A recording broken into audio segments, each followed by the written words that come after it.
चलो बेटा, अपन ने कौन सा क्वेश्चन दिया था आपको? फिफ्थ वाला क्वेश्चन। निकालो क्वेश्चन नंबर 5।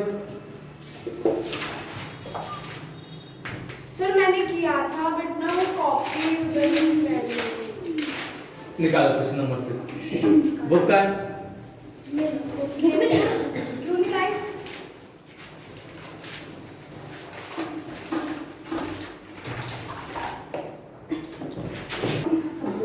बेटा देखो, क्वेश्चन नंबर 5 प्रिपेयर करना profit and loss account for the year from the following balance for the year ending 31 मार्च 2017 31 मार्च 2017 पे।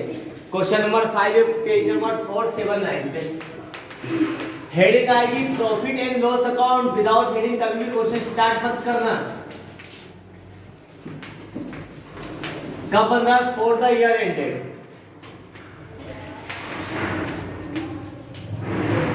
Year ended 31st March 2017।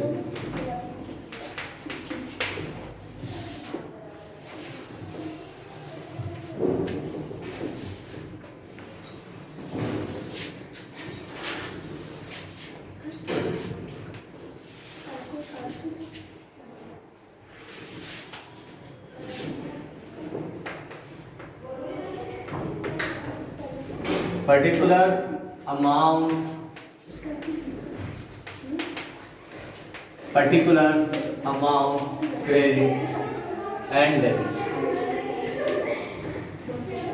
चलो बेटा देखो, सबसे पहले क्या लेते हैं? Gross profit. Gross profit by side आएगा, बाय ग्रॉस प्रॉफिट। कहां से आया? ये ट्रेडिंग अकाउंट से निकलता है, ठीक है। कितना? 1,62,000 1,62,000 का ग्रॉस प्रॉफिट हुआ है, ठीक है। फिर खर्चों में देखो, सबसे पहले आई सैलरी टू सैलरी। ऑफिस में लेते हैं इनडायरेक्ट एक्सपेंस है 16,000 का। फिर सेकंड नंबर पे प्रिंटिंग के खर्चे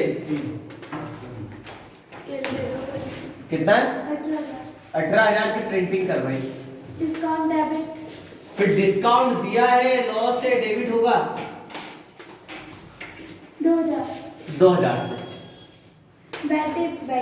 पैसा डूब गया है टू बेड डेट्स। 2,000 का बेड डेट्स हुआ। Commission received. कमीशन मिला है, क्या है? कमीशन सर ये इनकम कहाँ आएगा? बाय साइड है ना। जितनी भी इनकम है बाय साइड आएगी। Bye commission received. Postage expenses debit side कितना है? 1600। पोस्टेज एक्सपेंसेस तो मैं कुछ पोस्टेज एक्सपेंसेस मैं बोलूंगी कुछ पोस्ट करा होगा, पोस्टेज एक्सपेंसेस से डेबिट होगा। ट्रैवलिंग एक्सपेंसेस डेबिट है। अमाउंट कौन बताए? अमाउंट बताओ। 2,000 ट्रैवलिंग एक्सपेंसेस घूमने फिरने के खर्चे 10,000 का है ना। ऑफिस के काम से घूमे फिरे हैं, ऐसा नहीं कि सर गोवा घूम के आ गया तो वो खर्चा भी बता दिया आपने, वो नहीं जाएगा, है ना। ट्रैवलिंग एक्सपेंसेस 8,000 का। ट्रेड एक्सपेंसेस ट्रेड एक्सपेंसेस है। ट्रैवलिंग एक्सपेंसेस 10,000 का है सर। हाँ सर। हाँ 10,000 सर मैं बता रही थी आपको। निकल गए 10,000। फिर ट्रेड ट्रेड एक्सपेंसेस व्यापारिक खर्चे 8,000। कितना? 8,000 का। ऑफिस एक्सपेंसेस ऑफिस के खर्चे टू ऑफिस एक्सपेंसेस 4,000। 4,000 का 4,000। इंश्योरेंस इंश्योरेंस करवाया, बीमा टू 2,000। इंश्योरेंस 2,000 का बीमा करवाया। रेंट रिसीव्ड किराया मिला है, इनकम है बाय रेंट रिसीव्ड हुआ है। 6,000 6,000 का रेंट रिसीव्ड हुआ। और बस खत्म। कंप्लीट। हाँ अब बेटा देखिए टोटल कहाँ का ज्यादा है। अगर इनकम का टोटल ज्यादा है, एक्सपेंस का टोटल कम, क्या होगा बेटा? Income minus expenses profit. और अगर खर्चे ज्यादा हो गए, एक्सपेंस ज्यादा हो गया और इनकम कम हुई है तो लॉस होगा। देखो तो इस तरफ डिफरेंस निकला तो यहाँ पे हम लिखते हैं बाय नेट लॉस, एक डिफरेंस यहाँ पर आता, और इस तरफ डिफरेंस निकला तो यहाँ पे लिखते हैं टू नेट प्रॉफिट। प्रॉफिट, ऐसा प्रॉफिट इसको फाइनली हम घर ले जा सकते हैं, ठीक है। इस पे टैक्स और देना पड़ेगा वैसे। चलो टोटल कर लेते हैं, पहले इनकम साइड का टोटल कर लेते हैं। 1,62,63,63,600 1,69,600 क्रेडिट साइड का टोटल। अब इधर का टोटल देखते हैं इससे कम है कि ज्यादा है। 64,000। कैसे टोटल करेंगे, मैंने आपको पहले ही बोला था, पहले 10,000 वाले सारे, ये 10 20 30, पहले लिखते हैं 30,000। अब 1000 वाले प्लस कर लेते हैं। 6 और 8 12 2 14, 14 2 16, 16 2 18, 2 20, 20 8 28, 28 4 32, 32 और 2 34, 34,000। 64,000। देखो कितना आसान रहा, बहुत जल्दी प्लस भी हो गया, ठीक है। मतलब सर हमने इतना कमाया और इतना उठाया, मतलब इनकम ज्यादा है। जो ज्यादा होगा उसको दोनों साइड लिखेंगे। 1,69,600। अब इनकम में से एक्सपेंस को माइनस कर दो, बच रहा है प्रॉफिट इधर आएगा, माइनस कर देते 64,000। 1,05,600। तो ये आ गया, 9 में से 4 गया 5 0 1, 1,05,600 रुपए का डिफरेंस आ रहा है जो हमारा प्रॉफिट होगा। किससे गलत हुआ और क्यों गलत हुआ, क्या गलती हुई भूमिका उसमें देखो, इधर मत देखो, मैंने तो सही करा है। आपकी कॉपी में देखो कहाँ गलत किया आपने, किया ही नहीं। सब कर रही हूँ ना मैं। प्रेजेंट से आपने किया, सब जोड़ने में गलती हुई। मैंने बता दिया क्यों किया, क्यों किया। वो जो आपको होमवर्क में दिया था वो क्यों नहीं किया,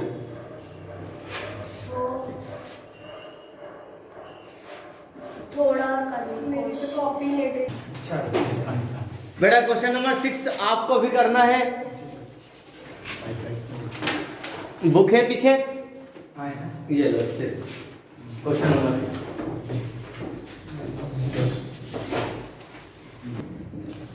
हो गया। सर एड प्लस में गलती हो रही। तो क्यों हो रही बेटा प्लस में गलती, इधर देखो क्वेश्चन नंबर 6, प्लस माइनस से तुम क्या बिलेवत में आ गया, आता है मेरे को, पर नहीं पता नहीं क्या हो गया। चल रहा कुछ और ही आ रहा है। टोटल करना टोटल में गलती हो रही, मुझे 1 मिनट नहीं लग रहा, तुमको 10 मिनट लग रहे हैं। क्या कहा है, ग्रॉस प्रॉफिट है 34,000, 34,000 रुपए का प्रॉफिट हुआ है। क्वेश्चन नंबर 6 नहीं 6 पेज नंबर 480 पे बेटा 34,000 रुपए का ग्रॉस प्रॉफिट जो कहां से हमने कैलकुलेट करा था, ट्रेडिंग अकाउंट से। फिर इंटरेस्ट क्रेडिट लिखा हुआ है, मतलब ब्याज मिला है आपको बाय इंटरेस्ट। 16,000 रुपए का अदर इनकम है ये। फिर डिस्काउंट मिला, ये भी रिसीव्ड हुआ क्रेडिट। स्पेशली क्वेश्चन कहेगा रिसीव्ड या अर्न, कितने का मिला डिस्काउंट, 240 240 का डिस्काउंट का। ट्रेवलिंग एक्सपेंसेस खर्चा है अपना,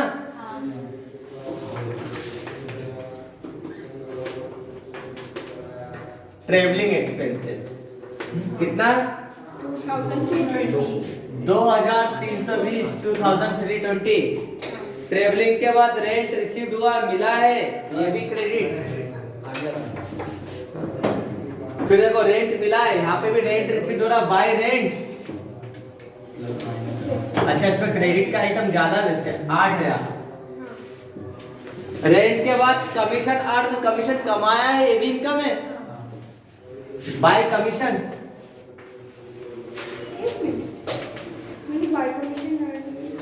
अर्न का मतलब बेटा कमाया हुआ था, 1400। अब इसके बाद सैलरी एक्सपेंस है, तभी गलत आ रहा है। सैलरी इधर देखो 4,400 की हमने सैलरी दी ऑफिस में स्टाफ को। फिर बैंक के चार्जेस, बैंक चार्ज आपको पता है सर एक बिजनेसमैन कौन सा अकाउंट खुलवाता है? Current account. और करंट अकाउंट पे बैंक ब्याज लेती नहीं है, क्या देती नहीं है? लेती है इस पे ना, क्योंकि बिजनेसमैन ने क्या करा, डेली के बहुत सारे ट्रांजैक्शन करे, इसलिए बैंक इस पे चार्जेस लगाती है। तो बैंक चार्जेस हमारे लिए एक्सपेंस है और ये डेबिट होंगे चाहे ट्रायल बैलेंस में भी आ जाए। 180 180 रुपए का बैंक चार्जेस। फिर डिस्काउंट कुछ नहीं कहा हो तो डेबिट ही मानेंगे। 640 डिस्काउंट 640 रुपए का। डिस्काउंट के बाद कैरीज ऑन सेल्स, ध्यान रखना कैरीज ऑन परचेस आ गया तो कहां पे जाएगा? ट्रेडिंग अकाउंट पे। और कैरीज ऑन सेल्स है तो वो प्रॉफिट एंड लॉस अकाउंट में, डेबिट साइड। है ना। मतलब बेचते समय आपने गाड़ी भाड़ा दिया है, मतलब प्रोडक्ट बनकर तैयार हो गया होगा, यहाँ से बेचने के लिए आपने निकाला होगा उसको, तो उस समय कैरीज दी है, इनडायरेक्ट एक्सपेंस है। और परचेस के टाइम मतलब सर रॉ मटेरियल है, भी हमने खरीदा परचेस के टाइम, कितना है? 120 रुपए। ऑडिट फीस सीए से ऑडिट करवाया उसने, ऑडिट फीस ली 280 रुपीस। ऑडिट फीस कितना? 280। ऑडिट फीस के बाद ऑन रिफ्रेशमेंट, ऑफिस के स्टाफ पक गए थे दिन भर काम करते करते, तो उनको हमने चाय नाश्ता घुमाने फिराने ले गए होंगे या मूवी दिखा दी होगी, तो वो हो गया रिफ्रेशमेंट। 320 रुपए। टू रिफ्रेशमेंट कितना? 320 320।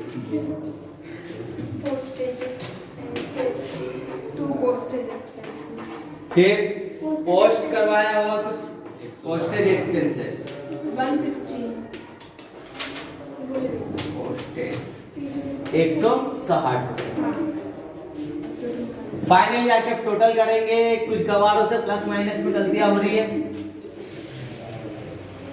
क्यों भैया? कितना टाइम लगा रहे प्लस माइनस में? इधर आएगा।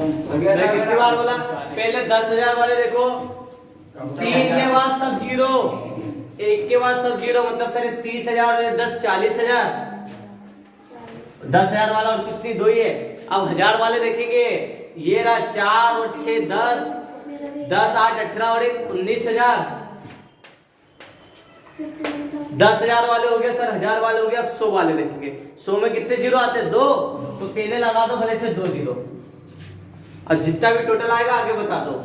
2 और 4 6, 600। अब 10 वाले देखो कितना है? 1 है 40।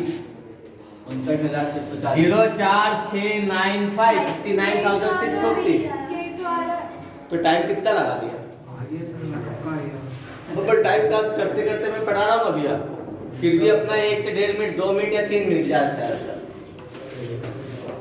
अब डेबिट साइड का टोटल वो तो बहुत छोटा रहता है, यहाँ पे दिक्कत होती है। सबसे पहले 10,000 वाले देखो, नहीं है। अब 1000 वाले देखेंगे, 2 और 4 6,000 और कुछ है नहीं, तो 6,000। 1000 का तब 100 वाले, 100 में 2 जीरो लेते, पहले ध्यान रखना। 3 और 4 7 1 8, 8 और 6 14, 1 15, 15 2 17, 17 3 20 और 1 21, 21 और 100। ठीक है।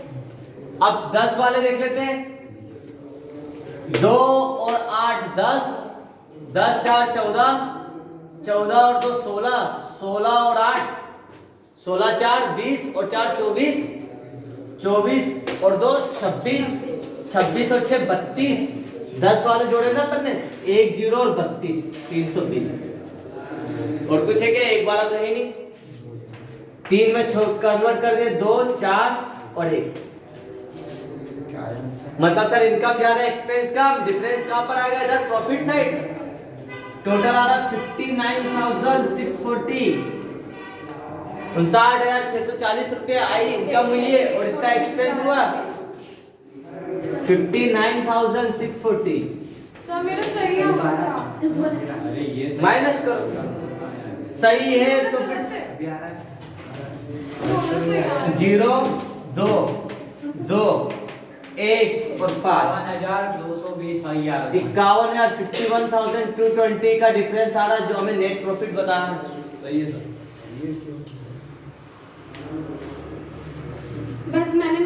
मैंने किया था, बाकी मेरा सही था। हाँ तो बोलती गलत है तो मैंने पूरे यहाँ अमाउंट लिखा है ना, तो आंसर कहाँ से आ जाता? ये वाला नहीं बेटा। प्रॉफिट एंड लॉस में आपको प्रैक्टिस करनी पड़ेगी। अब दो अकाउंट बना चुके सर, ट्रेडिंग अकाउंट, यहाँ से निकालते हैं हम ग्रॉस प्रॉफिट, इस प्रॉफिट को ट्रांसफर करते हैं प्रॉफिट एंड लॉस अकाउंट में, और यहाँ से निकालेंगे हम नेट प्रॉफिट। ये जो दो अकाउंट बनाते हैं, ट्रेडिंग अकाउंट और प्रॉफिट एंड लॉस अकाउंट, ये बिजनेस के शॉर्ट टर्म फाइनेंशियल पोजीशन को बताता है। शॉर्ट टर्म मतलब एक साल की, कि एक साल में हमारे बिजनेस का परफॉर्मेंस क्या रहा। अगर मुझे जानना है मेरे बिजनेस का ओवरऑल परफॉर्मेंस क्या है, कि जब से मैंने बिजनेस चालू करा था, लाइक 2010 से चालू करा था, आज 2020 है, तो तब से लेके अब तक मेरे बिजनेस में क्या क्या है, मेरे बिजनेस की सिचुएशन क्या है। अब मेरे बिजनेस की बिल्डिंग कितनी बड़ी हो गई, फर्नीचर मेरे पास कितना हो गया, समझ रहे हो, प्लांट कितना है, मशीनरी कितनी मेरे पास, कितने लोगों से लेना, कितने को देना है। मतलब ये ओवरऑल को बताता, लॉन्ग टर्म नहीं, ये ओवरऑल सिचुएशन को बताता है। ठीक है, तो बिजनेस की ओवरऑल फाइनेंशियल सिचुएशंस को पता करने के लिए हम क्या निकालते हैं, बैलेंस शीट तैयार करते हैं। ये एक प्रकार का स्टेटमेंट है। ठीक है, अब इसका फॉर्मेट, और इन तीनों को करोगे तब जाके इसका फॉर्मेट अलग है बेटा। पहले आपने बताया था ना प्रॉफिट अकाउंट बनेगा। मैंने आपको चैप्टर 1 करवाया था, तब मैंने बोला था सबसे इंपॉर्टेंट आपके लिए क्या, असेट्स और लायबिलिटीज। हाँ ना, लायबिलिटीज कितने टाइप की होती है? Sir, current liabilities, non current liabilities और इंटरनल लायबिलिटीज। बिल्कुल सही, जिसमें से current liabilities, non current liabilities, internal liabilities. Assets कितने टाइप की होती है, कौन कौन सी?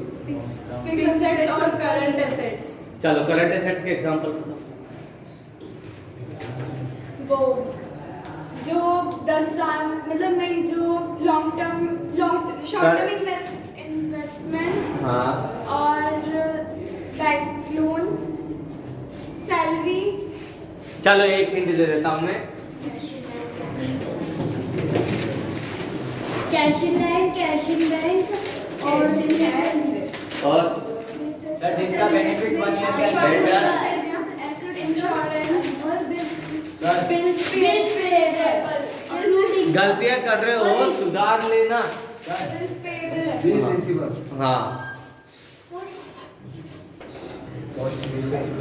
सबसे पहले बैलेंस बेटा, बैलेंस शीट में दो ही हेड होते हैं, एक होता है लायबिलिटी साइड का, दूसरा होता है असेट्स के साइड का।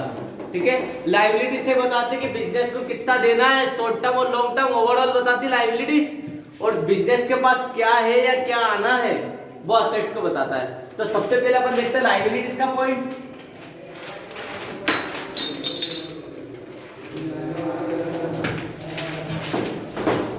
कितने टाइप्स की लायबिलिटीज, दो टाइप्स की लायबिलिटीज, तीन टाइप्स की होती है, अभी यहाँ पे दो बता रहा हूं। लायबिलिटीज और नॉन करंट लायबिलिटीज। सबसे पहले अपन लिखते हैं नॉन करंट लायबिलिटीज।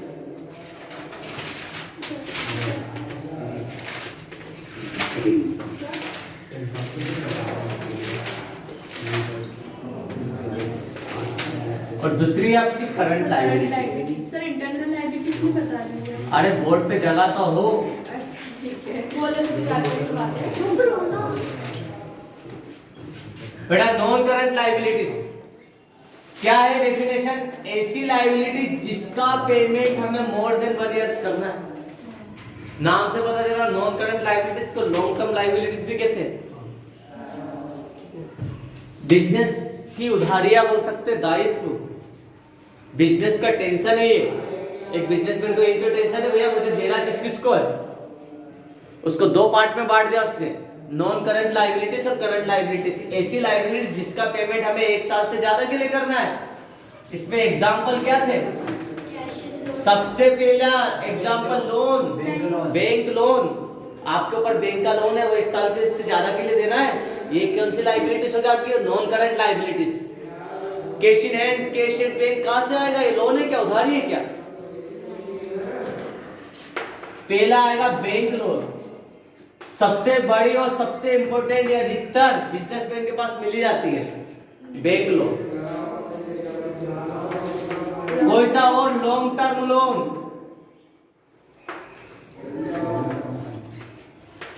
फिर था इसमें loan from finance company, loan from कोई और फाइनेंशियल कंपनी, उसमें एनी फाइनेंशियल। कंपनी, ठीक है। फिर इसके बाद डिवेंचर्स, ऋण पत्र, आपको आएंगे 12th में, चैप्टर है पूरा, एक नहीं 2 चैप्टर है डिवेंचर्स के नाम से, ठीक। तो ये वो लायबिलिटी है सर, ये वो बिजनेस की उधारियां है, दायित्व है जिसका पेमेंट बिजनेसमैन को 1 साल से ज्यादा के लिए करना रहता है। हालांकि ये अपन सोल प्रोप्राइटर कर रहे हो, डिवेंचर आता है कंपनीज में। आप देखते हैं नॉन करंट लायबिलिटीज के बाद आई करंट लायबिलिटीज। सर ऐसी लायबिलिटी जिसका पेमेंट हमें 1 साल के अंदर करना है, इसी साल करना है। इसमें मैंने आपको एक शॉर्ट फॉर्म लिखाया था, cost B square P square. हाँ शॉर्ट फॉर्म लिखी थी, कॉस्ट बी का स्क्वायर पी का स्क्वायर। अगर इतना पता है तो आप बता सकते हो पूरी करंट लायबिलिटीज। मतलब एक हिंट आपके लिए बहुत काम में जाएगी। देखो पहला कॉस्ट में पहले सी का मतलब क्या हुआ, क्रेडिटर्स।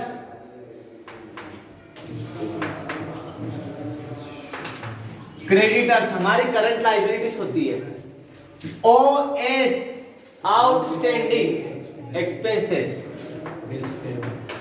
Outstanding expenses. आउटस्टैंडिंग कोई सा भी आउटस्टैंडिंग का मतलब होता है बकाया है, बाकी है ना। फिर एस टी शॉर्ट टर्म क्या होंगे, लोन लायबिलिटीज, मतलब लोन मतलब लायबिलिटीज ही होता है। लॉन्ग टर्म है तो नॉन करंट, और शॉर्ट टर्म लोन है तो current liabilities. Short term liabilities,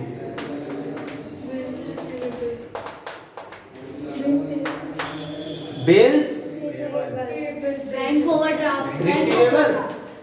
bank overdraft. यहाँ पे लिखा बिल्स और इधर भी देख लिया करो पेबल, याद रहेगा बिल्स पेबल, इसी को मिला लिया करो तो भी समझ में आ जाएगा। पहला है बैंक ओवरड्राफ्ट, बैंक का माइनस बैलेंस, और दूसरा भी है bills pebbles.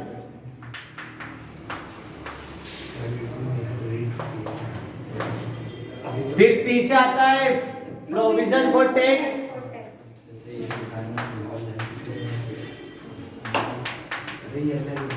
Provision for tax, और दूसरा पी है प्रपोज डिविडेंड। हालांकि ये भी कंपनी में आता ज्यादा,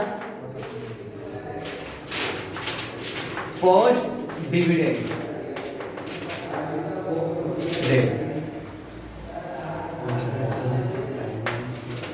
ठीक है, ये सब क्या है।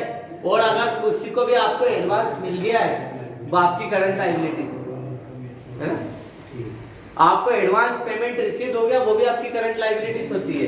यहाँ पे लिख रहा हूँ एक अलग से, एडवांस रिसीव्ड, किसी ने पैसा एडवांस दे दिया आपको, वो आपकी करंट लायबिलिटीज। जैसे किसी बच्चे ने मुझे एडवांस फीस दे दी तो मेरी लायबिलिटीज बनती है किसने फीस दे दी, इससे पढ़ो। और आपके लिए एडवांस आपने दिया है, आपके लिए क्या वो असेट्स है, क्या आपका राइट्स है, आप अधिकार है, आप पढ़ सकते हो। ये थी बेटा नॉन करंट लायबिलिटीज और करंट लायबिलिटीज। एक ही इंटरनल लायबिलिटीज एक और है, ये आपको बता सकता, इंटरनल लायबिलिटीज।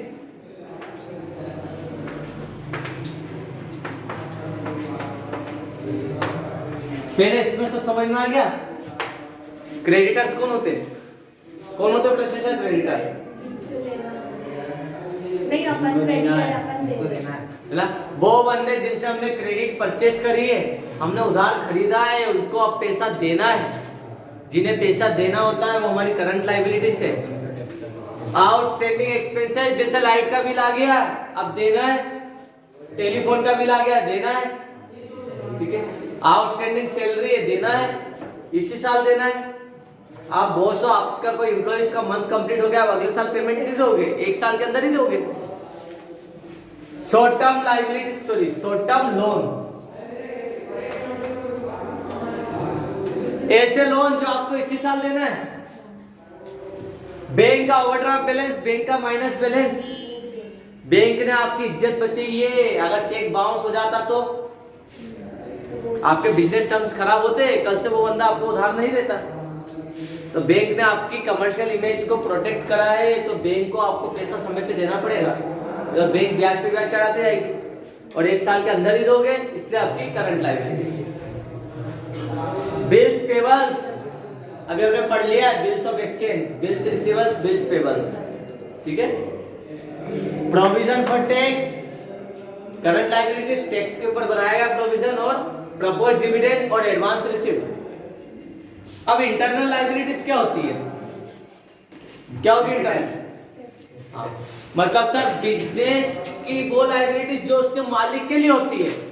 अगर ये मेरा बिजनेस और मैंने इसमें 5 लाख रुपए लगाए, क्यों लगाए? अब बिजनेस की मेरे लिए भी तो कुछ लायबिलिटीज है। एक बिजनेस की उसके मालिक के प्रति भी कुछ लायबिलिटीज रहते, दायित्व रहते, उसे इंटरनल लायबिलिटीज कहते हैं। इसमें क्या आएगा? सबसे पहला कैपिटल, है ना। दूसरा कैपिटल अकाउंट का बैलेंस ले लेंगे, ठीक है। दूसरा नेट प्रॉफिट, तीसरा जनरल रिजर्व है कैपिटल रिजर्व, सर दोनों general and capital reserve, reserve, इसे नेट प्रॉफिट कहेंगे। अब नेट प्रॉफिट कहां से निकाला था मैंने? प्रॉफिट एंड लॉस अकाउंट से।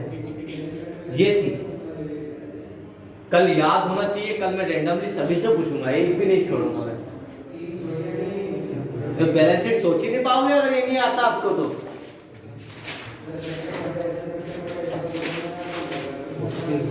निकलो ना।